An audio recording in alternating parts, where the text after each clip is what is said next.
It's February 11. It's Paul Joseph Watson. This is Infowars Nightly News. Top story tonight, why the banking elite want riots in America. This is an article I put together today with Alex Jones. It's going to be in the upcoming edition of the Infowars magazine. Part 1 of part 2. There's going to be a part 2 tomorrow.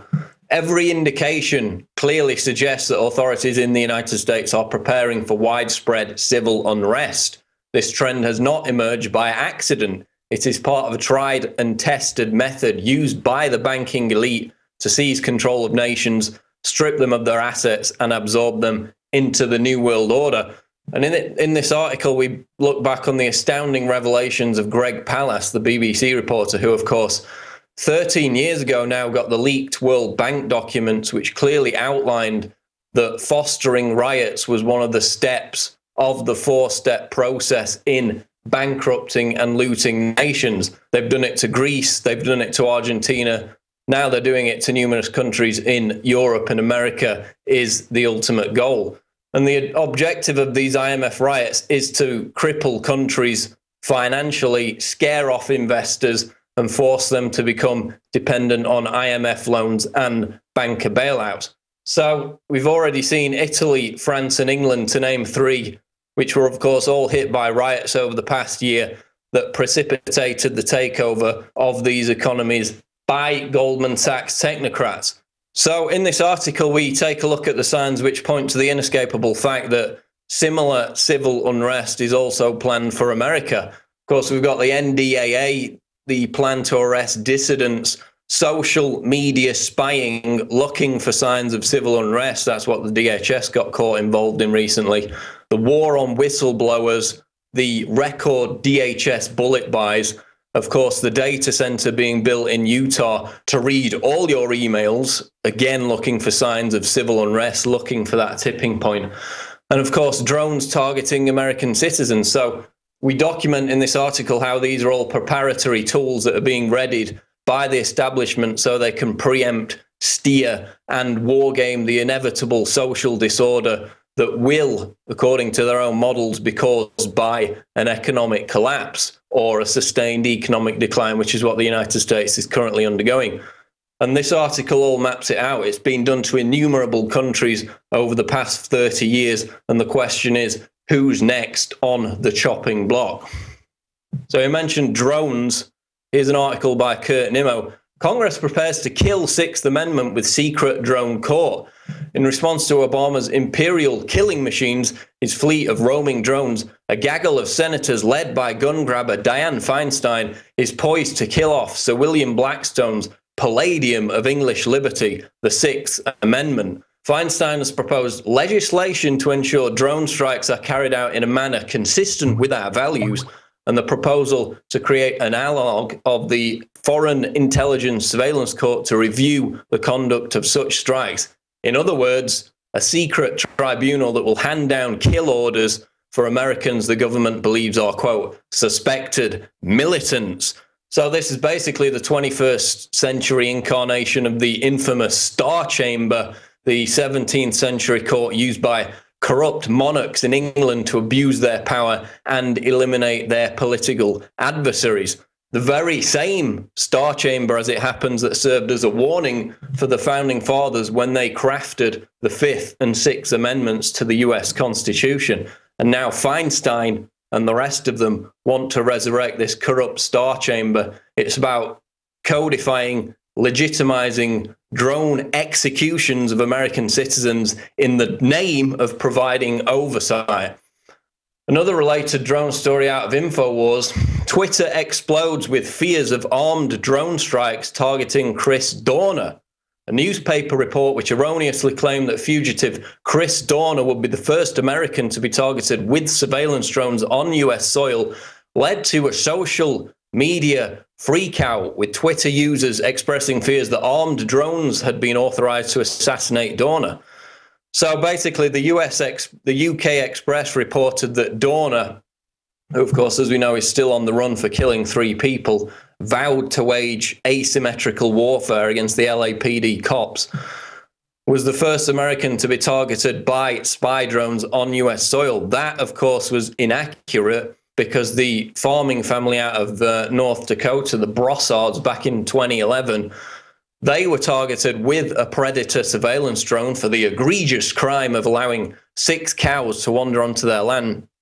But people got this story wrong, and a deluge of them took to Twitter to vent their outrage that Dorner was being targeted by an armed drone, which at the moment at least is incorrect, although the police department have said they will use all resources at their disposal, which includes at least the spy drone.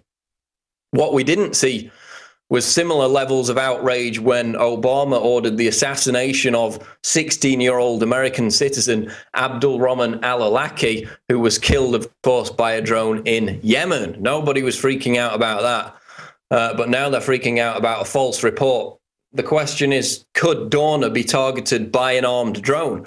Well, we know, and there are examples in this article, that there are drones which can be fitted with tasers used to incapacitate suspects from 100 yards away. So certainly don't rule it out if this drags on for much longer. But of course, the main issue to arise out of this story is the outpouring of support for Christopher Dorner. Just a ton of Facebook tribute pages and everything set up in his name, in his support for an alleged murderer, which is, you know, what he is. And that really is, if you think about it, a sad indictment on how much respect Americans have lost for law enforcement, who really only have themselves to blame for that loss of respect, because it's being created as a result of rampant police brutality and the police using the law itself as a weapon to protect corruption, to crush free speech, and not what it should be used for, which of course is to protect and uphold the constitutional rights of the American people. Why we're building a €1 billion model of a human brain.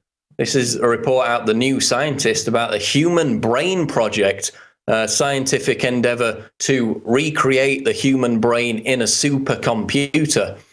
A cost of €1 billion or $1.4 billion. Scientists hope to create a working electronic brain in the hope of uncovering new information about neurological disorders. But here's where it gets creepy. New Scientists asked the director of the project, Henry Markram, once completed, could the simulated brain ever become conscious? He responded, when we couple this model to a robot, the robot will behave, and we'll see this in the way its neurons are firing. Does that mean it's conscious? That's a philosophical question, and it's an unresolved one.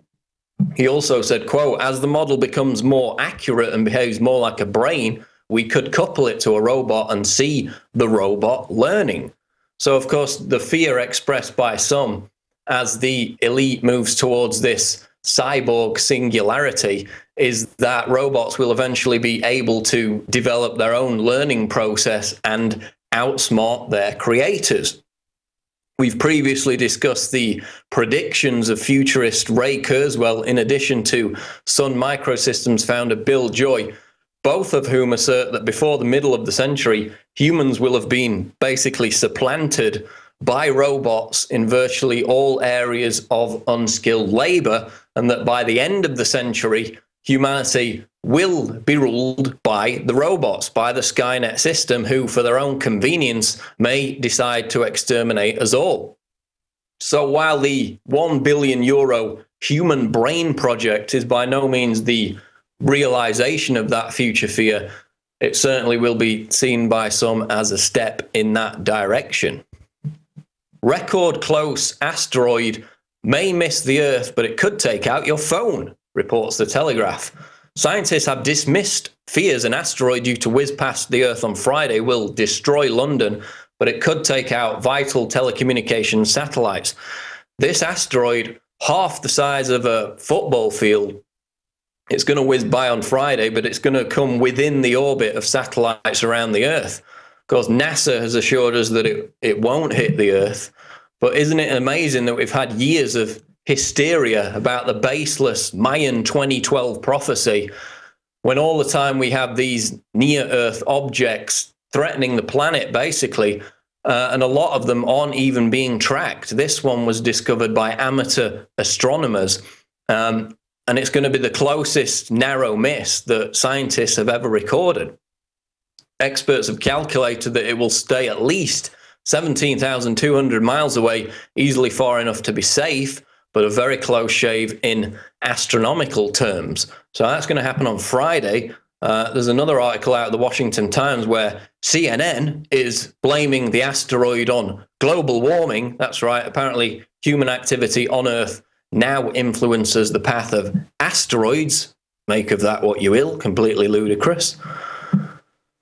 Here's another article. The Jekyll and Hyde happy pill. It's brought relief to millions, but is linked to suicide, low libido, and birth defects, and we still don't know how Prozac works. This is a long article out of the Daily Mail, but what caught my eye was this part about halfway through the article. It talks about the origins of Prozac, and listen to this quote. What followed was a marketing strategy that is as old as the pharmaceutical industry itself. If you've got a new cure for an illness, make the illness massively more popular. Eli Lilly printed 8 million brochures highlighting the symptoms of depression and publicizing a new no-hassle treatment. With the rapid rise of Prozac came an epidemic in diagnoses of depression. So this article basically admits that the pharmaceutical industry, this was in Britain, but it's the same everywhere, worked with the government to create the myth, the false perception that depression was a new epidemic, purely as a marketing campaign to sell Prozac. That's how it started in the late 80s. And now it's basically, as we know, become the Soma pill of our time, despite its clear connection with suicides, violent behavior, birth defects, school shootings. And this article goes through it all. It's a long article, but I suggest you read the rest of it out of the Daily Mail. Pope Benedict XVI in shock resignation. Pope Benedict XVI is to resign at the end of the month after nearly 8 years at the head of the Catholic Church, saying he is too old to continue at the age of 85, reports BBC News. The unexpected development, the first papal resignation in nearly 600 years, surprised governments, Vatican watchers, and even his closest aides. The Vatican says it expects a new pope to be elected before Easter. So Cardinal Ratzinger is out. He's citing declining health, the need to take a break. The last pope to resign was Pope Gregory XII, who resigned in 1415 amid a schism within the church. So people are asking, is it just his health? Is that the only reason for his shock resignation? Because it's basically unheard of. I mean, you remember the previous Pope, John Paul II, he was the second longest serving Pope in history and battled through severely ill health right up until his death. Of course, never relinquished the papacy, even though he was diagnosed with Parkinson's in 2001. So the resignation of Ratzinger, the former Hitler Youth member, of course, is somewhat odd to say the least. And there's speculation going around that Ratzinger is about to be personally sued by the victims of the pedophilia scandal, which of course has plagued the Catholic Church over the last decade. So basically, the church didn't want him involved when he was being sued over that scandal. And we know that Ratzinger himself was Archbishop of Munich at the same time that, quote, a known molester was quietly reassigned, allowing him to return to pastoral duties and make contact with young people. That's what The Guardian reported today. So it could be related to that. Another interesting theory, which I saw on attorney Kurt Haskell's Facebook page, who of course is a regular guest on the show, posits that the next pope is Peter the Roman, and he will apparently be the last pope. And this is based on the predictions of Saint Malachi, the Irish saint, who says, quote, he said back, nearly 1,000 years ago now, in the persecution of the Holy Roman Church, there will reign Peter the Roman, who will feed his flock among many tribulations, after which the seven-hilled city, Rome, will be destroyed and the dreadful judge will judge the people. So if you take a look at this Saint Malachi's predictions, he predicted all the popes based on their coat of arms, based on their place of origin, their birth. To some degree of accuracy, it's still hotly debated. But he said basically that the next pope after Ratzinger, who's going to resign imminently within the next few weeks, the next pope is going to be the final pope. So it all starts to get a little bit apocalyptic. But certainly Malachi got it right with the persecution of the Roman church at around this time. This is when he predicted that the church would begin to be persecuted, which of course it has been over the last 10 years. Many, of course, will point out that this was brought on by the church itself as a result of its failure to prosecute the paedophilia scandal. So we wait with interest to see who the next pope will be and if he'll herald the kind of cataclysm described by Saint Malachi almost 1,000 years ago. So it's all deliciously apocalyptic. We urge you again to subscribe at prisonplanet.tv, just tons of exclusive multimedia content, some of which you won't see on YouTube, and you get live access, of course, to this show and the Alex Jones radio show live streaming video. Stay with us. Coming up after the break, it's Jon Rappoport talking about the nature of reality. Stay tuned. If you are receiving this transmission, you are the resistance. Fellow freedom lovers, Alex Jones here with the biggest contest announcement we've ever made.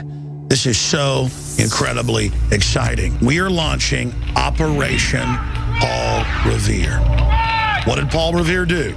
He rode through the countryside in New England saying, to arms, the redcoats are coming. Oneth by land, twoeth by sea.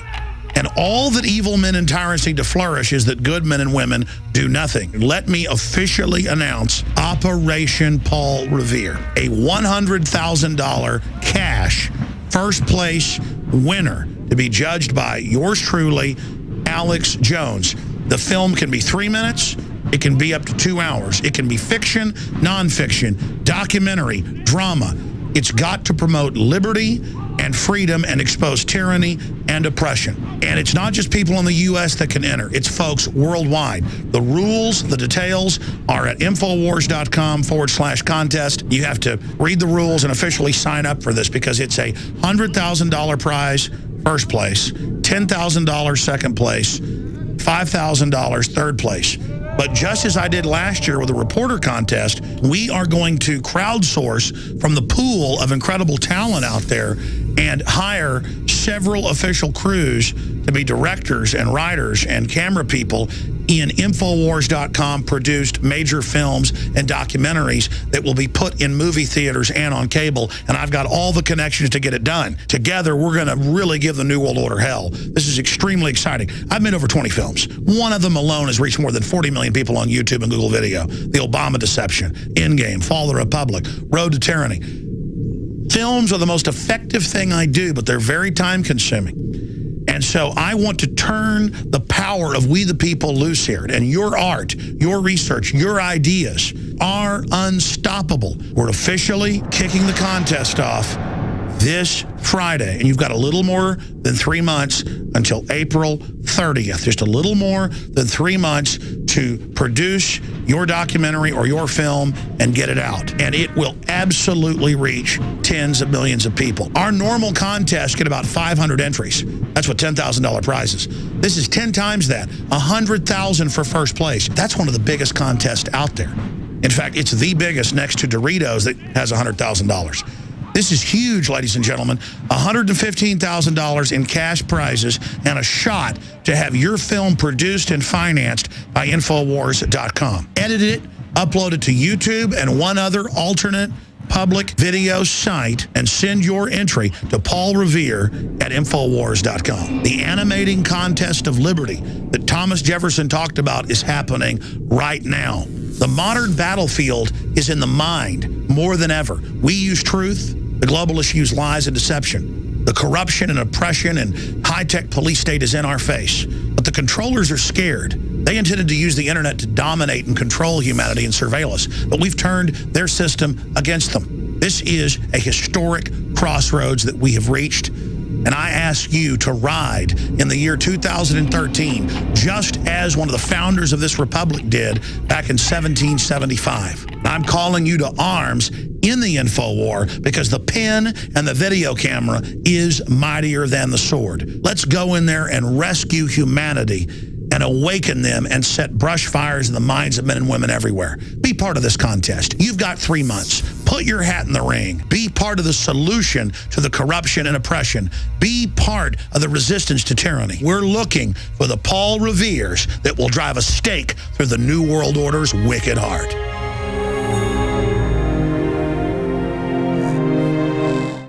ProPure is introducing Pro One. All of your filtration in one system, portable, on the go. This is the Pro One by ProPure. You wanted it, you got it. No more do you have 2 or 3 filters to just reduce sodium fluoride. You have a system that cuts out the sodium fluoride and up to 95% of hydrofluorosilicic acid. Advanced manufacturing technology combines silver-impregnated white ceramic with new Aquamedics advanced media for removal of fluoride and other heavy metals, all in one filter element. It cuts out the acid derivative of fluoride. It is the only one that does it, and out of the gates, we have it discounted at 10% off with promo code WATER. This is the only system that in one unit helps reduce or remove pesticides, herbicides, chloramines, ammonia, and chlorine, hydrofluorosilicic acid, the most common form of fluoride not covered by other fluoride filter brands, and sodium hexafluorosilicate. This is a revolution against the tyrants. They love putting the toxic acid base of fluoride into your water. They love the fact that it's an adjuvant supercharging the trace Prozac in the water and the hormones and the other chemicals. By cutting out fluoride, you cut out the turbocharger in all the poison being artificially introduced into your body. This is what I use. It's a win-win. You get a high-quality product at the lowest price. You support the InfoWar. Get your ProPure with the new Pro One filter today at InfoWarsStore.com or by calling 888-253-3139.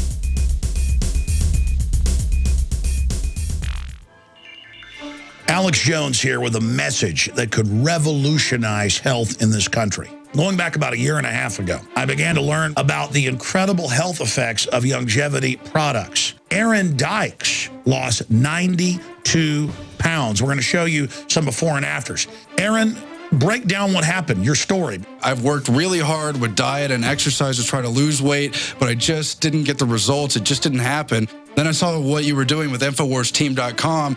I wasn't even trying to lose weight, but I got it because I wanted to feel better energy. I wanted that nutrition. Didn't even understand how that could kickstart my own weight loss goals, but the products did that for me. I found myself suddenly losing weight, more energetic, wanting to exercise, wanting to eat the right foods. And they don't even advertise it as weight loss. I want to challenge our radio listeners to go to InfoWarsTeam.com. Sign up as a distributor and get wholesale pricing discounts at InfoWarsTeam.com.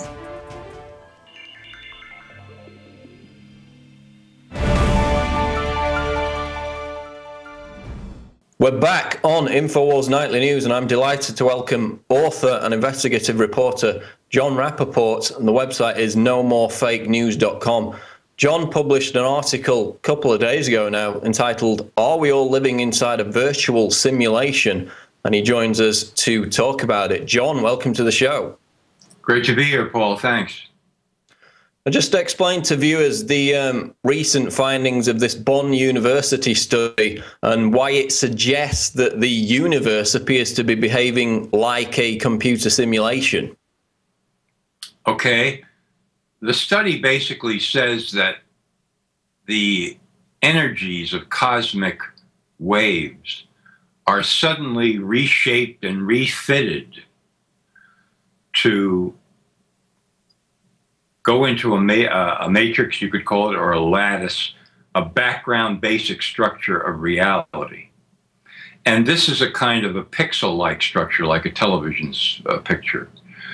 So if this theory is correct, then it appears that there's some sort of an automatic program at work here throughout the universe where energies are reshaped, restructured instantaneously to become part of this very tight system, very tight structure, which surrounds us and makes up our reality. And if that's the case, then it's not too big a step from there to infer that, hey, this whole thing could be a computer simulation, some sort of program that could also fit into the holographic concept of what the universe is. Right, and it also ties into the multiverse theory, doesn't it? I guess it's not contradictory to either the holographic universe or the multiverse theory. Both of those scenarios could tie in at the same time, couldn't they? Yes, they could, absolutely, because, you know, when you start thinking about this universe as a virtual simulation, from there it's an easy step to say, well, we could just be talking about one universe out of many. And are the rest of them simulations too, or are they different? Well, we wouldn't know the answer to that question, but there's no reason to suppose that every single other universe would follow exactly the same pattern of construction as this one. So yes, the door is wide open. Do you think this notion that the universe is a computer simulation validates or invalidates the reality of a God? You know, I don't think it necessarily does either one. I think it's still up to the individual to make that decision for himself or herself, because regardless of what the structure is, you can say there was a designer. And if you believe in God, then God is that designer. So I don't see any contradiction here between, regardless of what somebody's beliefs are or aren't, this idea of a simulation stands on its own. It still could be valid no matter, you know, could fit into anybody's beliefs. Right. And I mean, is it a fixed and unchangeable program, do you think, or can we as humans mold and change the nature of this simulation through our thoughts, prayers, and actions? That's a great question, Paul. I happen to think that any structure can be changed. In this case, of course, all the emphasis on technology, the idea that, you know, this is an energy design that we're talking about here, this lattice, and it's formulated according to certain principles that physics can discover. And if physics can discover those principles, then there's a possibility of changing the program or the structure. And I don't see why that wouldn't be possible. Of course, it would take an awesome amount of science in order to be able to understand it and do it. But even with the holographic concept of the universe, where you're talking about a two-dimensional surface that contains who knows how many lines of code that then project the universe as we know it, the obvious inference there is that people might want to get to the point where they could change those lines of code. So I think, again, the door is open to the idea that this program is not permanent, that it could be changed, that alterations could be made. And of course, we know now that they've discovered through quantum physics that matter, time, and energy itself cannot be divided infinitely. Eventually, you get to the equivalent of, basically the equivalent of one pixel on a computer screen, because matter is basically empty. We also know that subatomic particles that make up matter are diffuse when not observed. Their behavior actually changes when they have an observer. So what does that tell us about the nature of reality if you know, in terms of quantum physics, things cannot be divided infinitely? Eventually you get down to the equivalent of one pixel. Well, that would tend to reinforce this idea that there is a pixel-like lattice that you know, informs our reality and this universe. But at the same time, I would say it adds complexity to the problem, because if matter and energy are behaving in ways that we don't understand while we're not observing them, then the idea of changing the program on which this universe is based could run into a whole series of problems. I mean, if the observer and what the observer is seeing are intimately connected, and you start making alterations and changes in the basic program of reality through some sort of technology, that is only giving you answers based on what you can see and observe. What's happening when you're not seeing it, that could be a whole other can of worms. Well, it's fascinating, isn't it? Because they've learned that these atoms only really behave in a certain way in terms of their relationship with the matter around them. When they're not being observed, they behave differently. So it's fascinating. But I mean, in your article, you talk about this concept that we're all artists. And the way I thought about it was, you know, we all create our own universes. Isn't that what dreams are about? You know, we go to sleep, we create our own landscapes, our own characters, our own objects, our own rules of physics, even in our dreams every night. So, you know, is that concept not too far removed from the idea that the universe itself is a simulation, if in our own brains every night we create our own simulation on a regular basis? I'm right with you on that one, Paul. When I said in the article, we are all artists, that's exactly what I mean. You know, the history of Earth gives us millions and millions and millions of artists of all different kinds. And everything that they create, in fact, everything that people in their work every day create, because we're constantly inventing and creating, even when we're not aware of it, bolsters this idea that each one of us is creating worlds and realities and universes all the time. And so from there to go to, well, the physical universe is that kind of thing as well. It's a work of art. It's a fantastic work of art, but it certainly doesn't have to be the only one. And what is our participation as artists in the work of art that we call the physical universe? To me, that's not only an intriguing question, but I think that the answers deliver a tremendous amount of empowerment to the individual, because I happen to believe that we all do participate in creating this work of art called the physical universe. And I mean, it's accepted now that, you know, our brains can only see, what, 6 or 7% of the actual atmosphere that's around us, the matter that's actually there. Our brains are merely decoders of electrical impulses. That's why the whole brain in a vat theory came about, the fact that we could all just be brains in vats and not even know about it, because what's hitting our eyes is only being decoded by our brain. It's not going straight through. It's being analyzed, being decoded. It's all very fascinating stuff. Just finally, though, we're going to switch to the situation in LA there with Christopher Dorner, the fugitive on the run. You were talking just before we got on air about a possible connection with SSRI drugs. Can you discuss that? Yes, there are several of his so-called manifestos floating around on the internet. And, you know, a cautionary note, I'm not assuming that the official scenario that we're getting about all of this is necessarily true, but accepting it for the moment. In one of these manifestos, Dorner talks about how he's been severely depressed since 2008. And he makes a big deal out of it in one of those statements. So you would assume that he very well could have sought the help of a doctor, a psychiatrist, who would have diagnosed him clinically depressed and then started prescribing these SSRI antidepressants like Prozac, Paxil, Zoloft, etc.